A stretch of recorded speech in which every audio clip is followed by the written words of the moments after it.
رخصتی کے وقت دلہن کے سر پر قرآن رکھنا۔ آج کل شادی بیاہ میں لڑکی کی رخصتی کے وقت اس کا بھائی، باپ یا ماموں وغیرہ سر پر قرآن رکھ لیتے ہیں، اس کی شرعی حیثیت کیا ہے؟ کیا ایسا کرنا جائز ہے؟ محمد مصعب لاہور سے۔ یہ کوئی سنت سے ثابت عمل نہیں ہے، باقی یہ کہ اس کو سنت سمجھیں گے تو یہ بدعت بن جائے گا، سنت نہیں سمجھتے تو ایک رسم ہے جو بذات خود جائز ہے، برکت کے لیے رکھا جاتا ہے، بھئی قرآن سے برکت ہو رہی ہے۔ لیکن آج کل ان چیزوں کو ختم کر دینا چاہیے، لوگ ان کو سنت بھی سمجھتے ہیں اور لوگ عمل سے غافل ہوتے ہیں۔ اور دوسری بات، جب شریعت نے نکاح کا ایک خاص طریقہ بتایا ہے کہ بھئی سادگی سے نکاح کرو، زیادہ رسومات میں کیوں پڑھ رہے ہیں آپ، تو اسی پر عمل کیا جائے۔ صحابیات گھروں سے رخصت ہوتی تھیں، کوئی سر پہ قرآن نہیں ہوتا تھا ان کے، تو جتنا اس کو آسان کریں گے، نکاح کو تکلفات سے دور کریں گے، اتنا ہی شریعت کے مزاج کے یہ نکاح قریب ہو جائے گا۔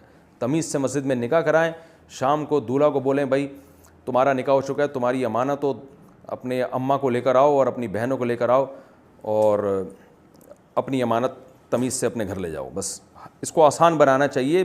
ایک میری رائے یہ ہے کہ اس رسم کو ختم کر دینا چاہیے۔ ویسے دلہن کو سمجھانا چاہیے بھئی یہ قرآن ہے، ہم تمہارے ساتھ بھیج اس لیے رہے ہیں کہ اس کو پڑھا کرو گھر جا کے۔